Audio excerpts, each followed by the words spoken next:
So, magandang araw mga kapatid, no? So, andito tayo ngayon sa bundok.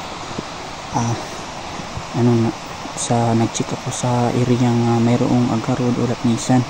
So, nakakalungkot dahil yung ibang mga malalaking puno pinutol na. Pero kahit may malungkot, mayroon ding masaya mga kapatid, no? Dahil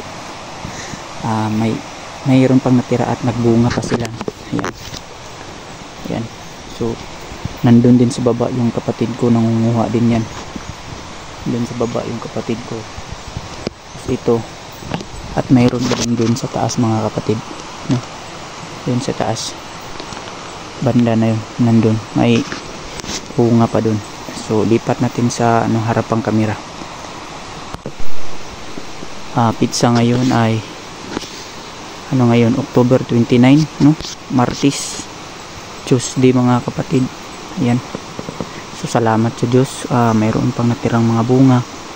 Ito yung area talaga nga ayaw ko talagang may ibang alam dahil pinuputol nila yung mga puno ng lapnisan.